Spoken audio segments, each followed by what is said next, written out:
All right, we're on. Welcome to the Brown Space Show, everybody. Today is my very first guest, and I am blessed, overwhelmed to have the General. I've been watching this man for years.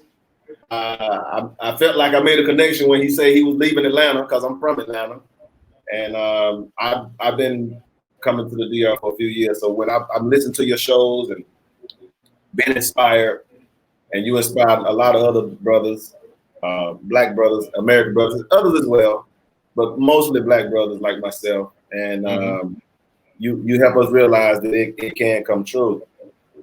Absolutely.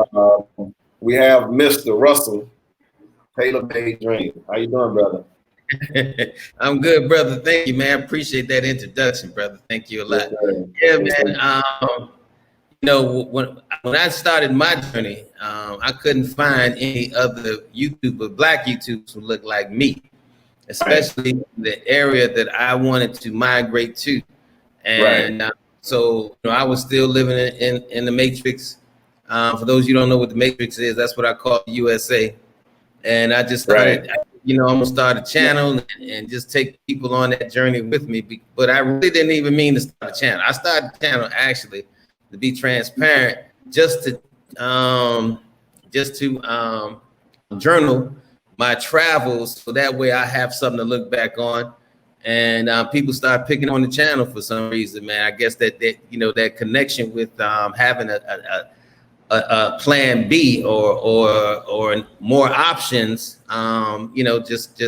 just kind of came together and meshed with other people's thinking, or at least thought process. So I just started channeling and vlogging, and I brought real estate over here. I set up my bank account, all that stuff way before I even moved over here.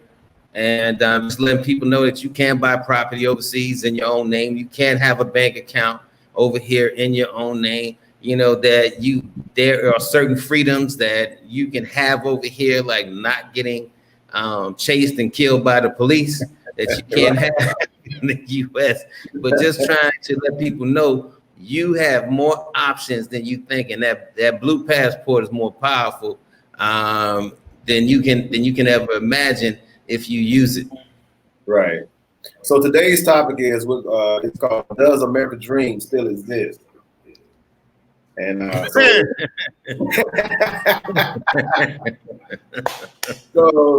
and I came up with that. I read the fourth article the other day, I think 2 days ago. And they were just saying Americans are leaving the country at an alarming rate. Yeah. They didn't specify black American men. They said Americans are leaving at an alarming rate. They said it was more Americans leaving than immigrants coming in. That's what they said. That was in the fourth. So I asked the question because we've been taught over the years. You probably, I think you're 10 years older than me. I'm 47. I think you're 57. I'm 58. I'm 50. I'm 11 years. You're 11 years older than me. So but we've been taught and trained throughout the years that you go out here, you go get a good job or go get educated or whatever. You buy the house, you raise the kids, and all of this stuff. And in today's society, the way inflation is, that's not realistic. When you get to the finish line, because by the time you get to the finish line, you're in your 60s. Pensions are all a thing of the past. I'm probably like one of the last ones to get a pension because I'm a firefighter for the city of Atlanta. And even the younger firefighters coming in the door, they're not getting the same pension package the same that I'm getting. So they slowly reducing it and taking it away. Oh yeah, absolutely. So they getting like 1%. They're getting like 1% per year. So if they did 30 years, they're gonna get 30% of that salary. So that's not going to be good. So they're not going to be. Well, they don't see. They looking at what they're eating on right now, but they're not looking at the end. You know what I'm saying? And that's the problem that a lot of our people are not preparing, or they depending. They're thinking that it's going to be something at the end, but it's not going to be nothing at the end unless you prepare yourself financially for the end. Yeah. Well, so what's your take on the American dream? I'm like Martin Luther King. Martin Luther King, when he was asked about the dream speech right before he died, he said the American dream has turned into an American nightmare. Right. But for me, it's always been a nightmare. You know, the 401 year experiment of America has always been geared towards anti-black. You know, from the beginning. When they said we the people, they wasn't talking about us. We were not included in that package. We were not identified as people. Exactly. You know, we are identified as chattel. And I'm just trying to let people know that you have another option. You can build your dream. All right. Matter of fact, this is your American dream. Get your money out of America and get your ass out of America. And use the money from America to spend it in another country and make your dreams come true. That's the new American dream. Right. Because your money will go a whole lot further. Oh, hell yeah. And I haven't traveled as much as yourself. But I've been to Africa twice, and both times I went to Ghana. And initially I was going to go to Ghana. Okay. And once when I met my wife, so I said, okay, I'm gonna reside here. You know, but my mind and my heart was in Africa. But my wife, when I met my wife, so I had to go reroute. No, she's Dominican. Okay. Yeah. Okay, that Latin flavor got to you. Yeah. That is correct.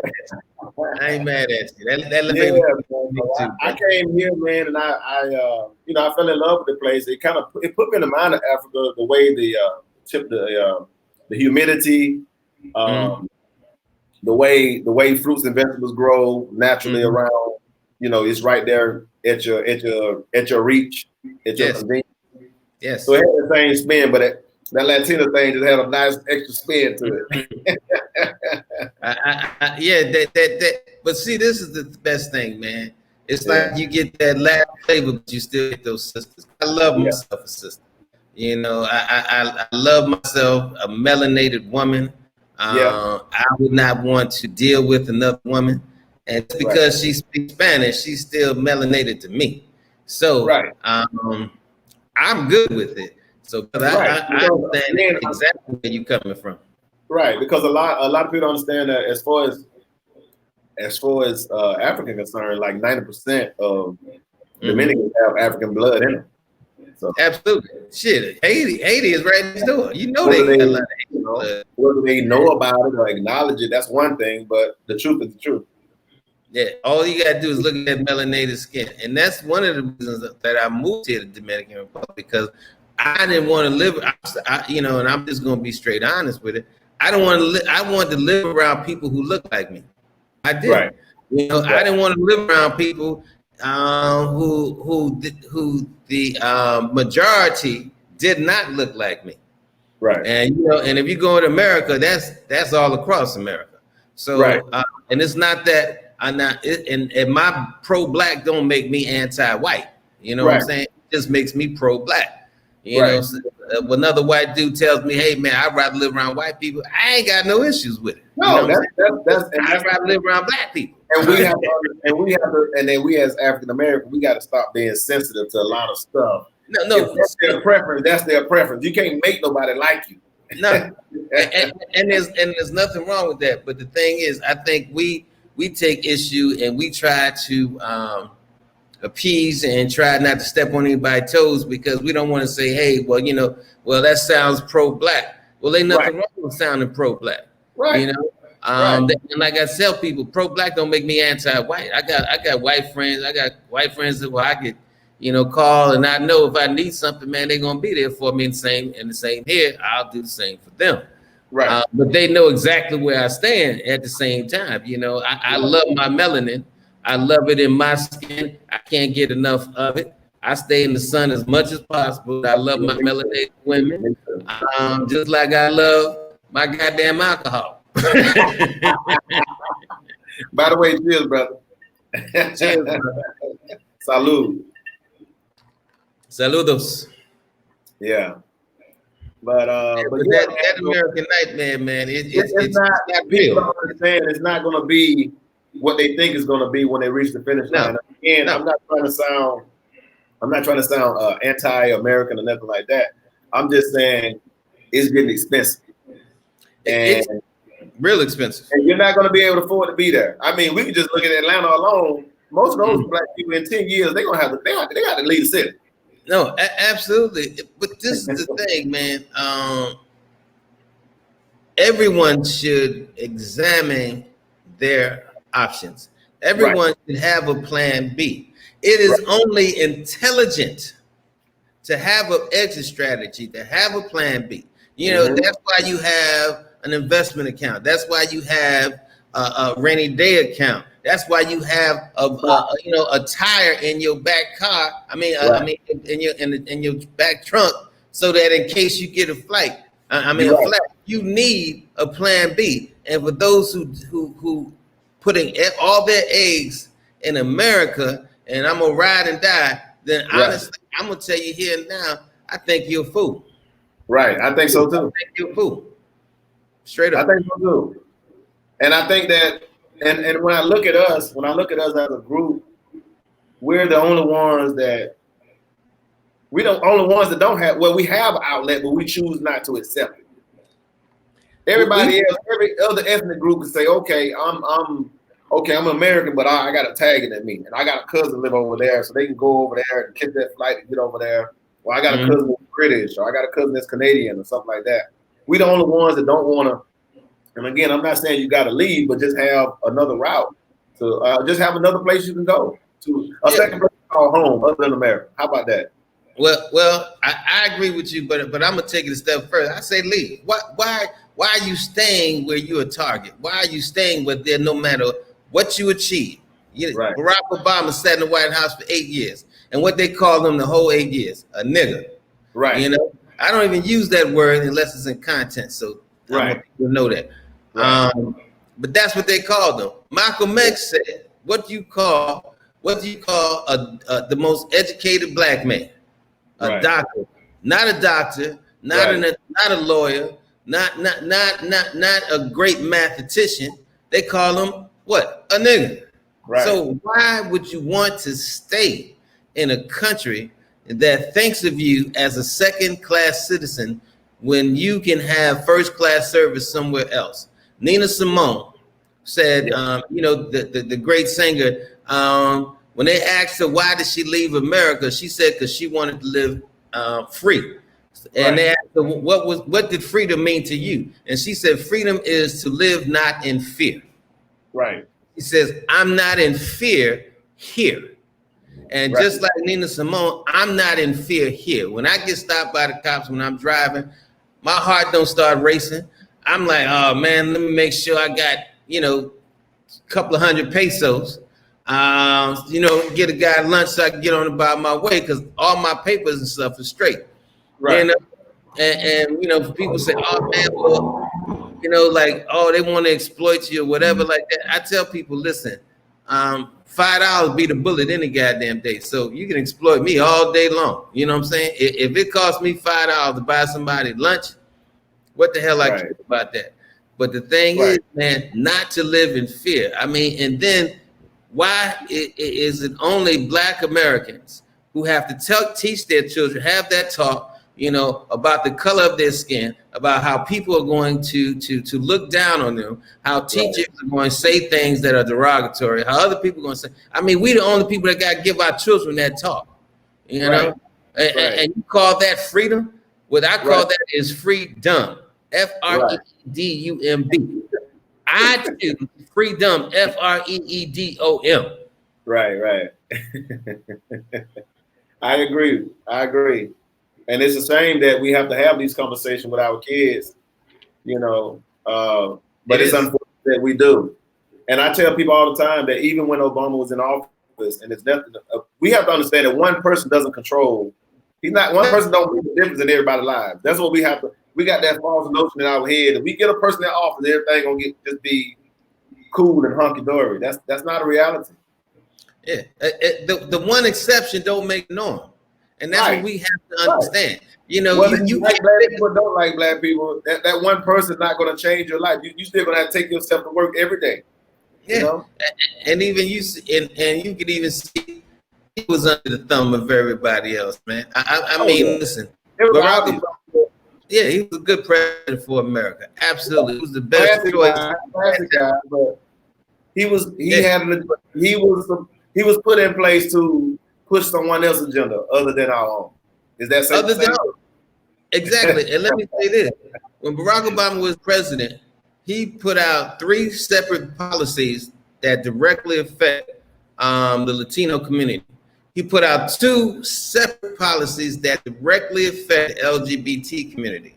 He put out 0 policies that directly affect the Black community. When he came in office, Flint, Michigan water was messed up, and you know, only in the Black neighborhood, it was messed up when he left. The 12th and 13th ward of Louisiana was messed up when he came in. It was still messed up when he left. Right. He was a good president for America, but let's face it, he ain't do no more than any other president that went in there for Black people. Nobody does anything for Black people. We have, like Malcolm X said, we have to do for ourselves. And I'm gonna tell you, man, I believe in separation, man. I believe in it. You know, and when I talk about separation, I ain't talking about separating people in America. I'm talking about separating yourself out of America. Go somewhere else where you respect it, where they respect your money, your time, your skill. That is true. That is so true. But I have to tell people too that, you know, because I had this conversation the other day, and I was telling this she was an elderly woman. I said, what happened there? I said, with all due respect, I know you're passionate about voting, and I'm not trying to tell you to vote or not to vote. That's your right. That's my right, whether I want to or not. Right. I said, we get caught up in the symbolism. Just because somebody look like us don't mean they're in our best interest. Yes. And that's what I try to tell all the time. Yeah. Yeah. We've been voting, man. They've been voting for 400 years. It ain't changed our situation. Yeah. I'm gonna tell you, and if you're gonna vote, this is what I say: be active in voting in those local elections. Those presidential elections, trust me, they're not affecting you too on the way that you think they are. So I was more active when I was in the matrix on the local. I did vote for the presidential, but my thing was making sure I wanted to know the judges, I wanted to know the attorneys. Like I was blessed to live in Stockbridge. Stockbridge whole city council is Black. Did you know that? The whole damn city council. I didn't know that. Actually, I got a little cheap apartment in Forest Park. All right. I'm flying back and forth here every 2 months to meet my wife. Yeah, so I made sure I was voting in those local elections. Now I did vote in the presidential election, but me, like I don't vote no more, man, because I don't participate in that whole fuckery. I don't, and quite frankly, no matter who gets in office, whether it's that idiot racist Trump or that Biden who put out that criminal bill, who literally has damaged Black generation for years. Massive Black man, and that crazy ass Kamala, whatever the hell her name is, it don't affect me, man. And so I choose not to participate in any of that fuckery anymore. And now I don't serve somebody else. Yeah, I will never tell nobody else to vote. I would never. But people, just me. And that's what I was explaining to the lady I was talking to the other day. I say, but y'all people try to make people feel ashamed because they choose. That's their right to choose not to get involved. Yeah, you know. Can't make I explained to her. I say, if you had 2 wolves and a lamb, and they want to vote for dinner, who you think they're gonna vote for? So we're the lamb. That's what I was explaining to her. We're the lamb. Both of those wolves are gonna get us regardless. You know. Yeah. Well, see, Malcolm X said it best. He says you have on one hand one party who straight come at you. You know that wolf is going to the hen house, right? Then you got the wolves dressed up like sheep, right? Right. The so-called progressives, the white progressives, who's dressed up like sheep, but they still wolves. You know what I'm saying? Exactly. Still wolves. Right. They just blending in. Exactly. They just got on a sheep coat, but they wolf underneath there. Yeah. So what difference does it make who you vote for? They still gonna eat the hen up. You know, whether they kill you more politely, it don't make a difference. You still dead in dinner at the end. And that's why I tell people stop getting so personal, you know. And like I told like I was telling the elderly young woman that I said, we don't have our finances together. They don't hear us. If you ain't got no money, they ain't listening anyway because you ain't got no money to put to support their campaign. That's why I try to her. You know, yeah. As individuals, some of us have means, and some of us have money, and some of us don't. But as a group, collectively, we don't put no money on. We just think we vote and that's it. And that's what we. I think we're a lot misinformed on how that process goes anyway. Well, I tell you this: I'll start voting when Black folks use that $1.3 trillion and move as a unit. Move like the Chinese move. Move like the Indians move. We need to take it out of their playbook. Yeah, I agree.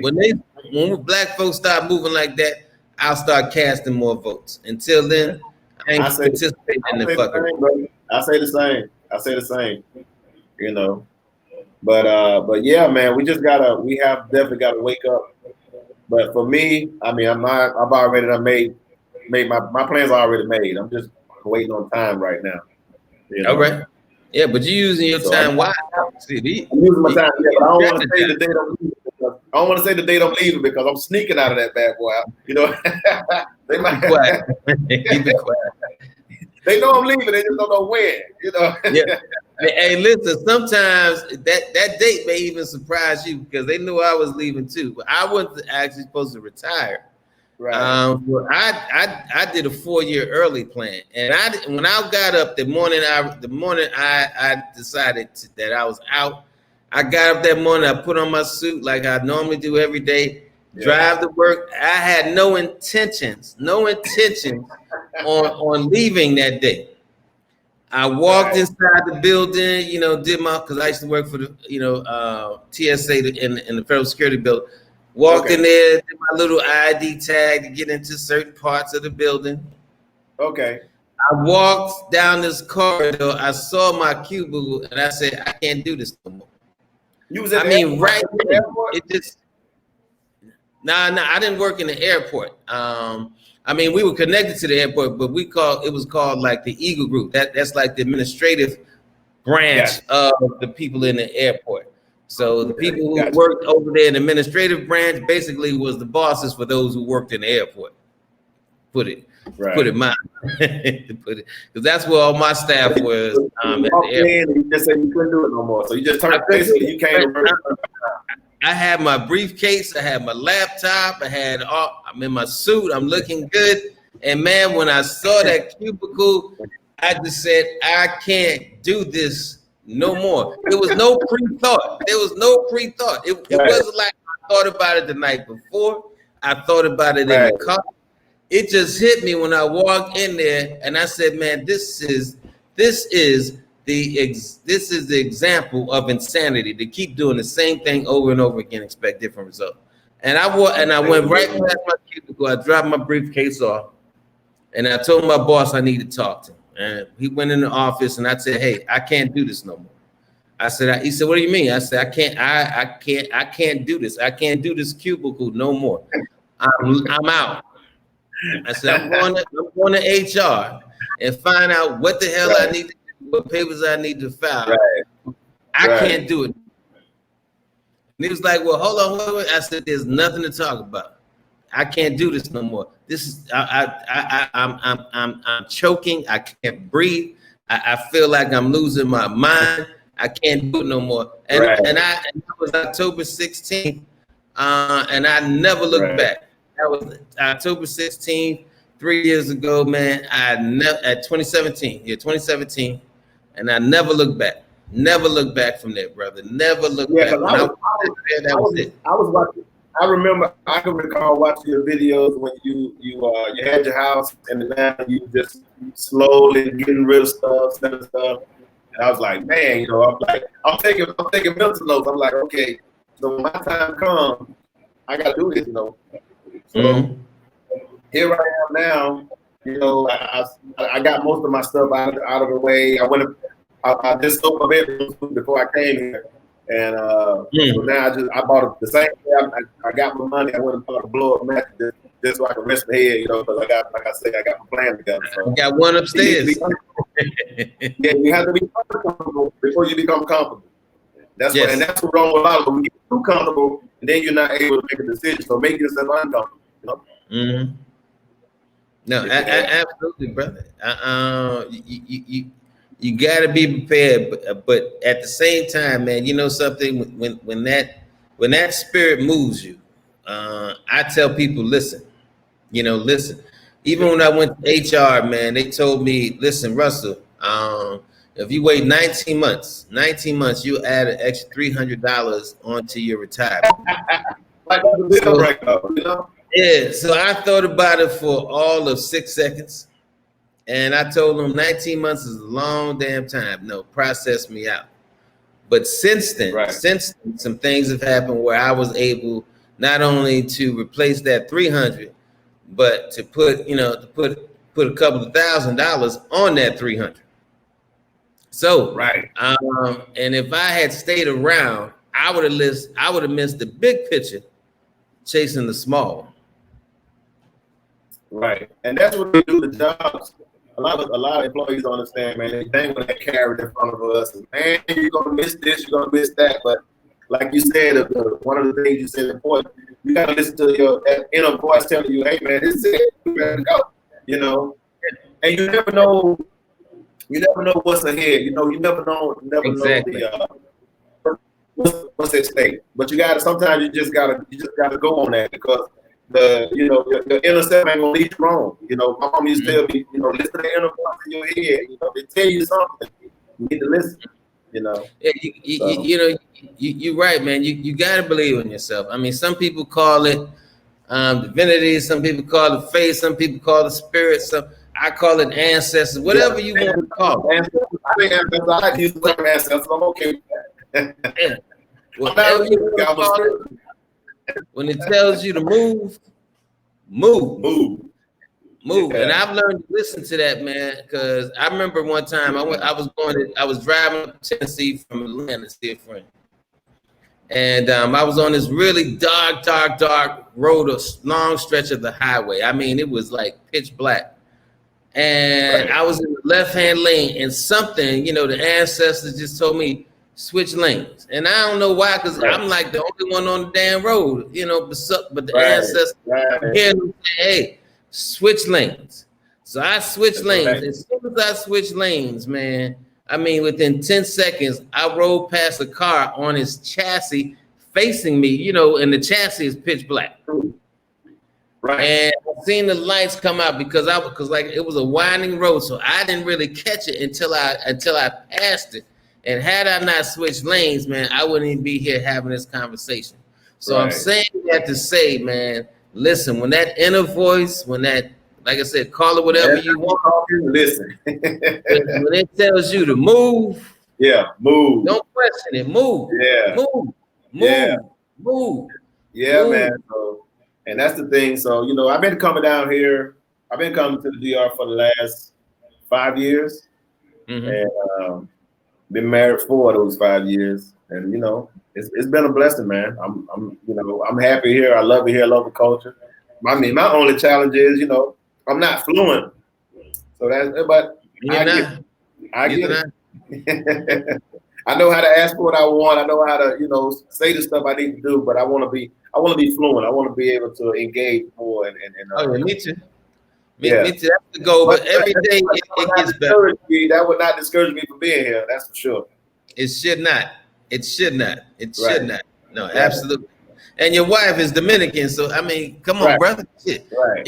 You got the lady who can take care of things. Hey, baby, handle this. I got the rest. Right. Ain't nothing wrong with that. Right. So we make a pretty good team. She's an educated woman. So I'm happy for that too. Absolutely. So yeah, I'm down here in the little country town. Brother, you got the best of both worlds, man, and I congratulate you, and I take my hat off to you. And I still gotta come up there and pay homage to you. I got a friend, I got a firefighter friend up there. He live up there in Puerto Plata as well. He been up there for about 6 years. He been up there about I think I know who you're talking about. I ain't gonna say Carlos. Yeah, I know Los. I call him Los. I know Los. Yeah. Yeah, with the wavy hair, the gray wavy hair with the beard. Yeah. I know Los. Yeah. Yep. Yeah. So yeah. Yep. Yeah. Another. I don't know if you know.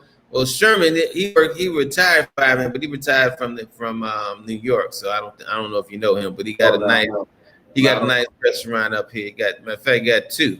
I mean, that's another thing, man. Brothers down here buying land, putting up, doing businesses. I'm getting ready to do a nationwide business on something right now. So hopefully everything goes through. I don't want to speak on it, but until it's final, so we'll see.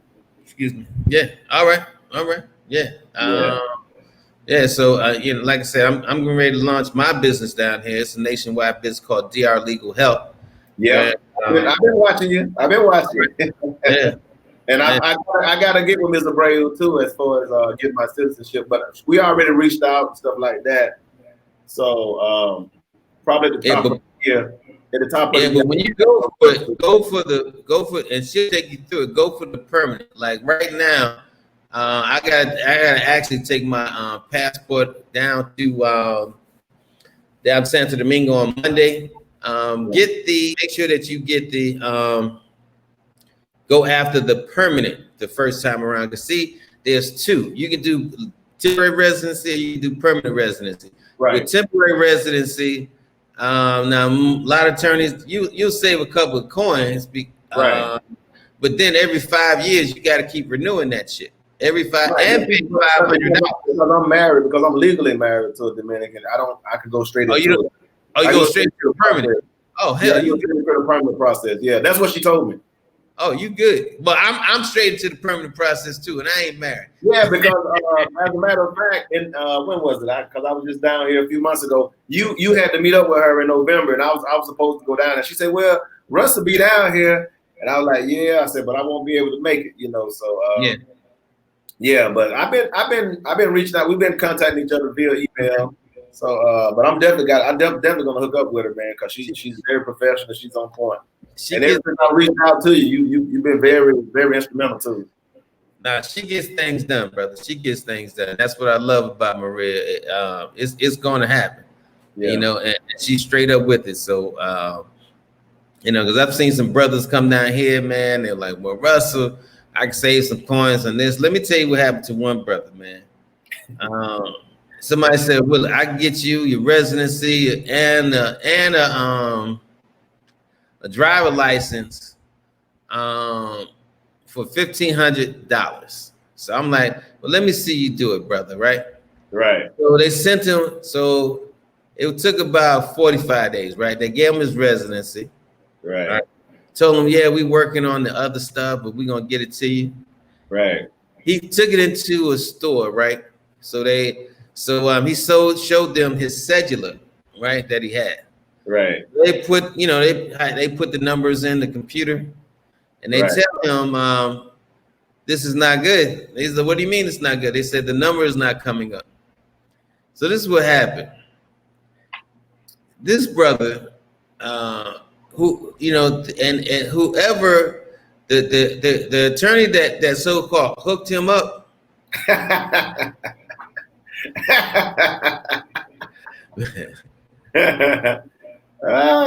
He played with the flute. I'm not gonna say more than that because I don't want to. He played it like a flute, and you have to be careful. Let's just say it was absolutely worthless and leave it right there. Right.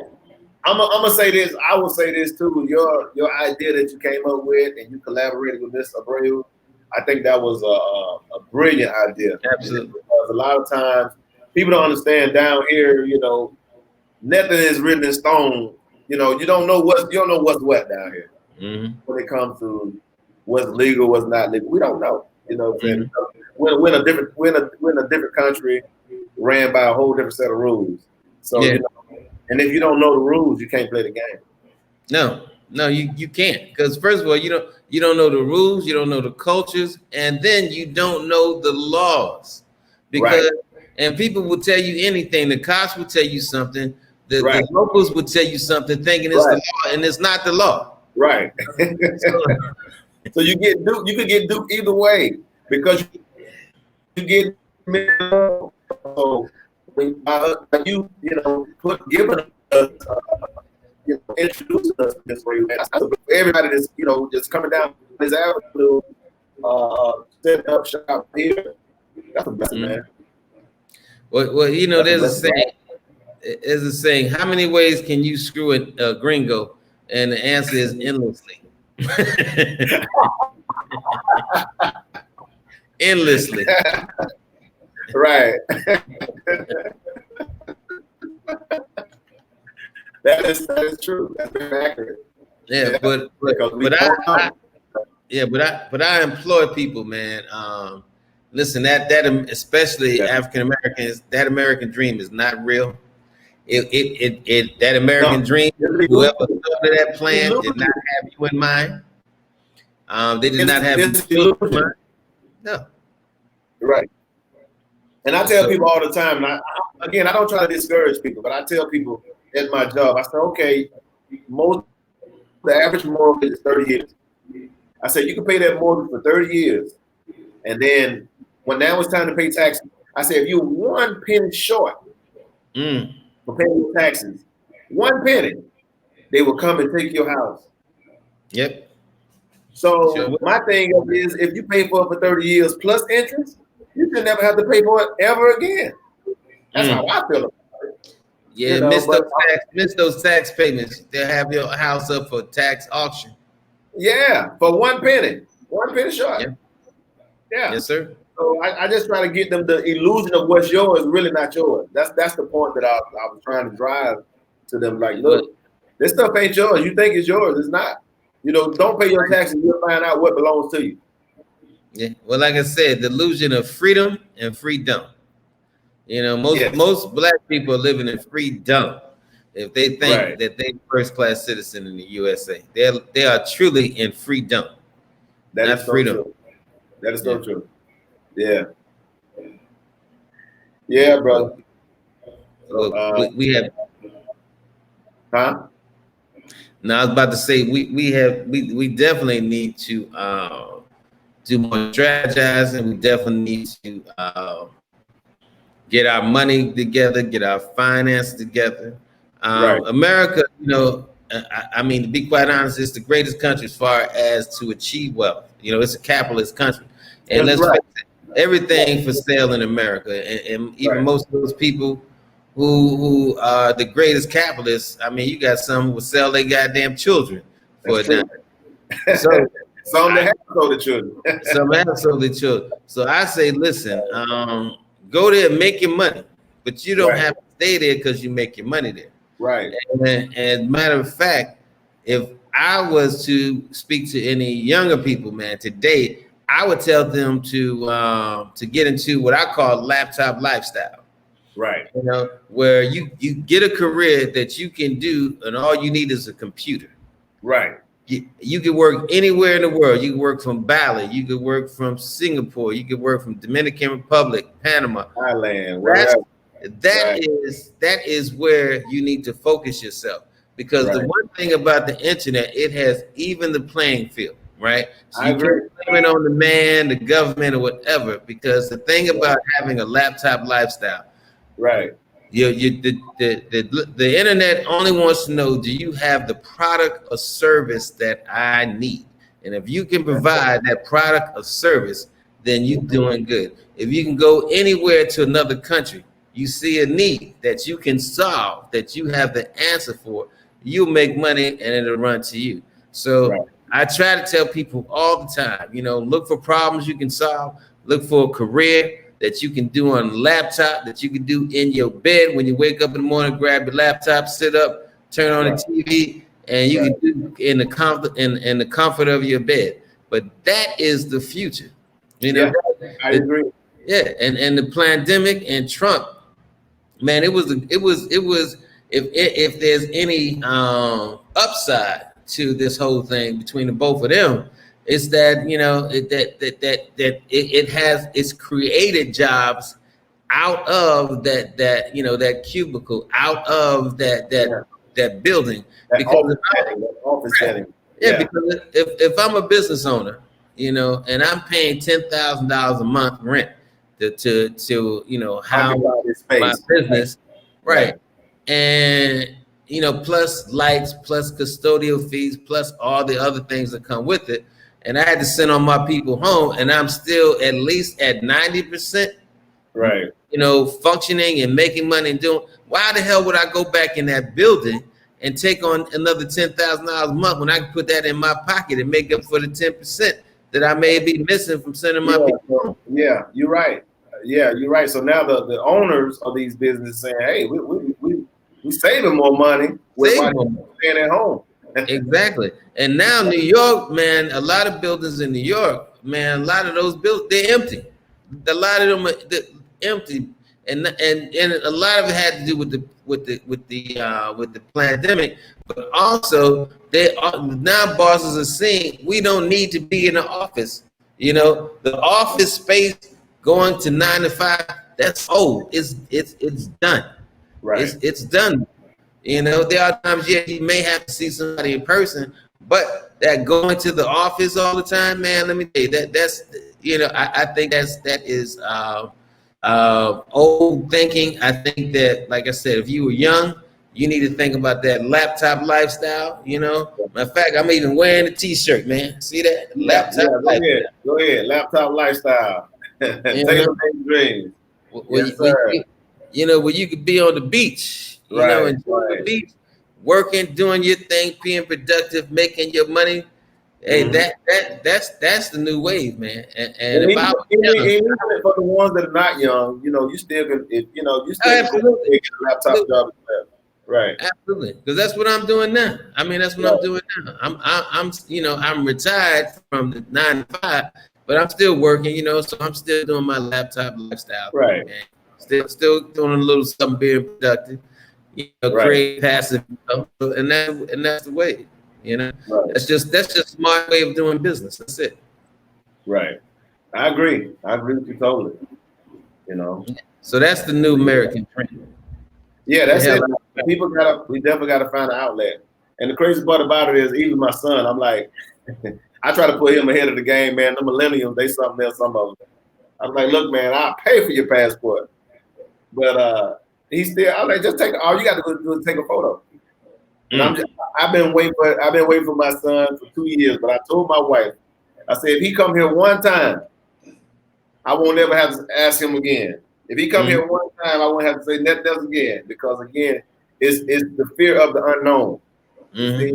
He hasn't traveled, but when he get out of there, you know, and leave the country and see other things, it'll broaden his horizon.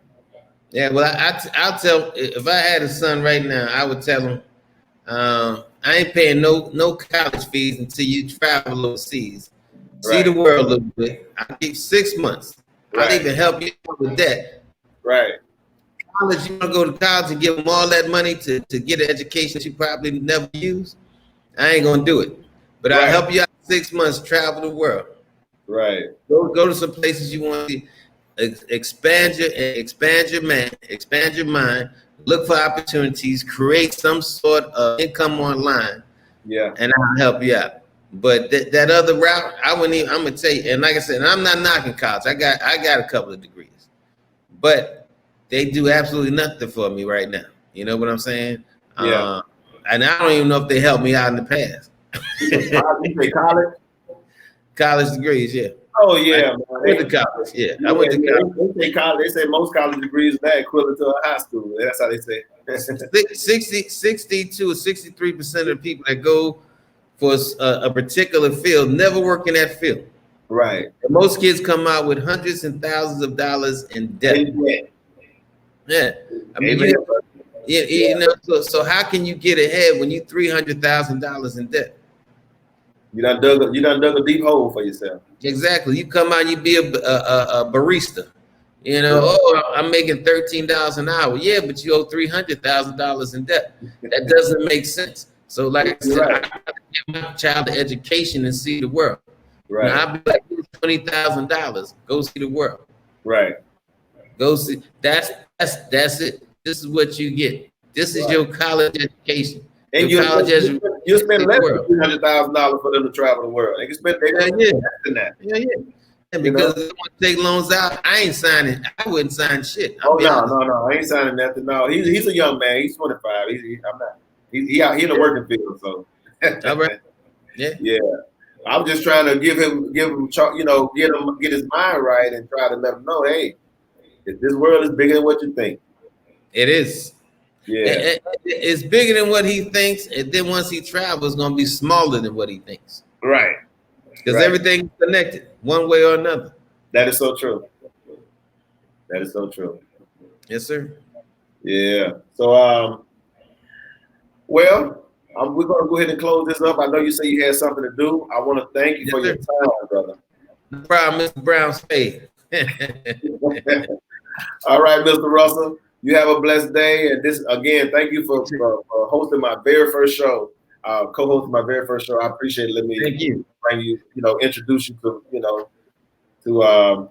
well, I'm being introduced to you, really. And, you'll be seeing more of me. You'll be seeing more of me, and I definitely got to pay you a visit. I got to come up to the north side of the island. I'm in the central part of the island. All right, I look forward to it. Thank you. All right, brother. Peace out. You too. Peace. All right.